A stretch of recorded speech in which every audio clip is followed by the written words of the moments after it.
কুহক আজ রাজুকে ছাড়বে না, একটা হেস্তনেস্ত করেই ছাড়বে। অকারণে যখন তখন হইচই বাঁধায়, চিৎকার করে, সামান্য ভুল হলেই ক্ষেপে ওঠে। এক কথায় রকচটা বাজে ছেলে।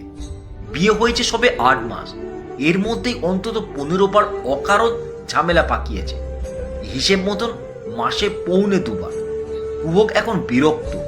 আজ স্কুল থেকে ফিরলেই ছাই দিয়ে ধরবে রাজুকে, মজা দেখিয়ে ছাড়বে, এমন শিক্ষা দেবে কোনোদিন যেন ভুলতে না পারে। সারাদিন ধরে সে মনে মনে রেডি হলো, কি কি বলবে খাতায় নোট করলো, কি কি বললে বেশি পেঁচে ফেলা যাবে ইউটিউব দেখে তা স্থির করলো। শেষে মাধ্যমিক পরীক্ষার্থীর মতো অত্যন্ত গভীর মনোযোগ সহকারে সেগুলো অধ্যয়ন করতে লাগলো। পড়ার সময় মনে পড়ল তার এক বান্ধবীর কথা।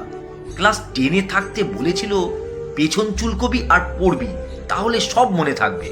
ভারী ডেপো মেয়ে ছিল। এ কথা মনে পড়াতে তার হাসি পেয়ে গেল। সে কিছুদিন অভ্যাস করে দেখেছিল, পড়া তো মনে থাকেই না, উল্টে বদ অভ্যাস হয়ে গেছিল। কুহক জীবনে কোনোদিন কারো সঙ্গে ঝগড়া করেনি।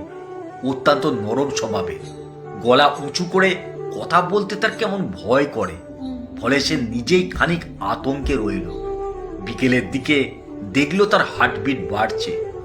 একবার ভাবলো, না থাক, দরকার নেই, ঝামেলা করলেই ঝামেলা, না করলে নেই। আবার ভাবলো, লুজ বল দিলে ওভার বাউন্ডারি যদি মারে। ছেলেদের একটু চোখে চোখে রাখাই ভালো। পুরুষরা হলো পুরনো মোটর সাইকেলের ইঞ্জিন, যে কোনো সময় পথে বিগড়াতে পারে। আর একবার বিকল হলে ঠেলা ছাড়া গতি নেই। নয়তো মিস্ত্রি দেখাতে হবে, তখন যান বেরিয়ে যাবে। বরং আগে ভাগে সতর্ক থাকাই বুদ্ধিমানের কাজ। মাঝে মাঝে সার্ভিসিং অবশ্যই দেওয়া উচিত, কিন্তু কি সার্ভিসিং দেবে এটা ভেবে সে অস্থির হলো।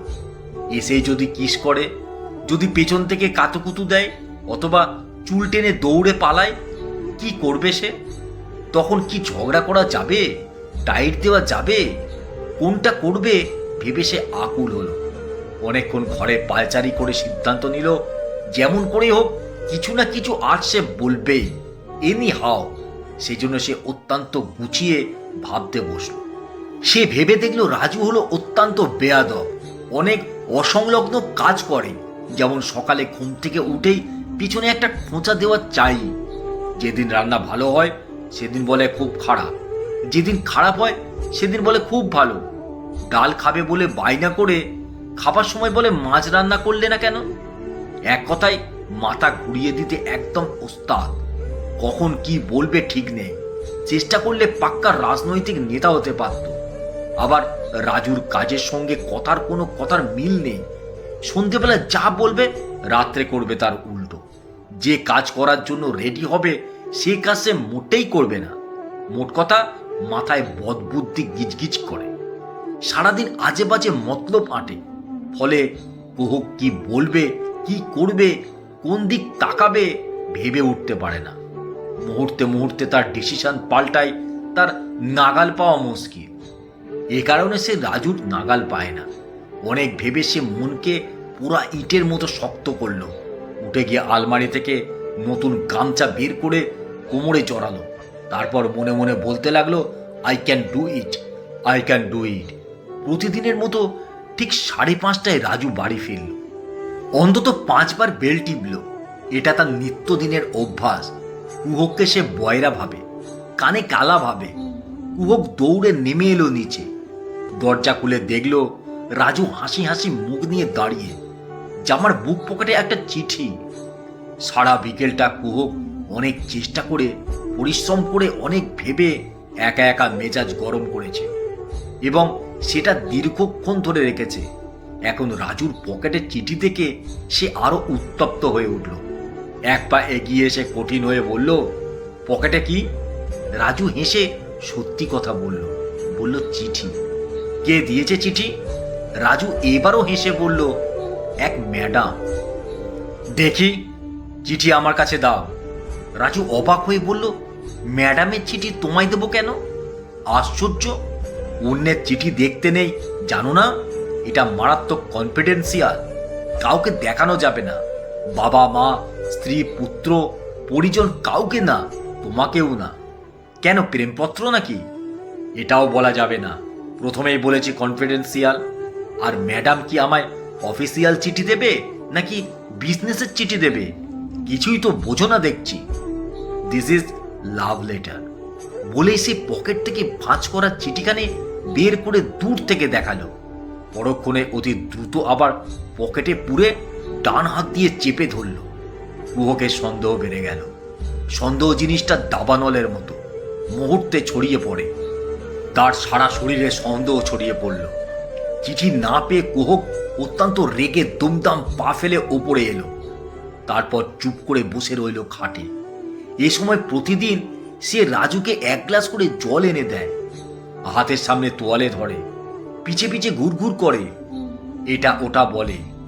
আজ সে কিছুই করলো না, উল্টে মুখ গোমরা করে বসে রইল জানলা দিয়ে বাইরে তাকিয়ে।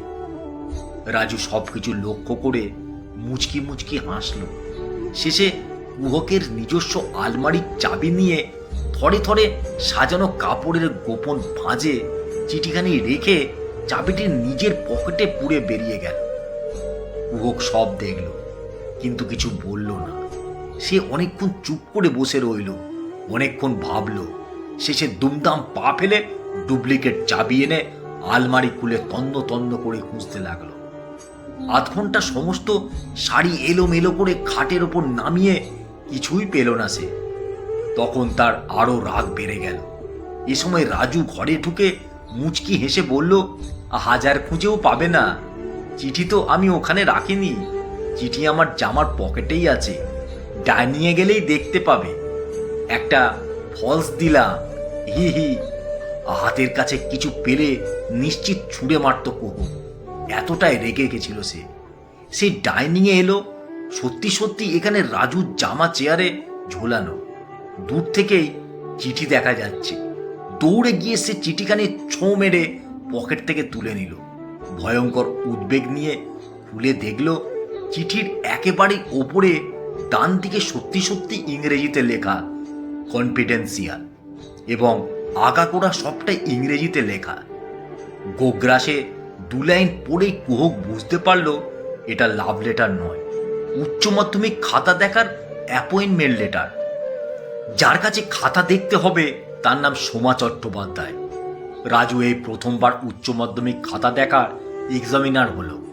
কুহক এবার হাসবে না কাঁদবে বুঝে উঠতে পারল না। একটা অ্যাপয়েন্টমেন্ট লেটার নিয়ে কি কাণ্ডটাই না করলো রাজু। সে ভেবেছিল কি আর হলো কি। এ সময় রাজু ডাইনিংয়ে এলো।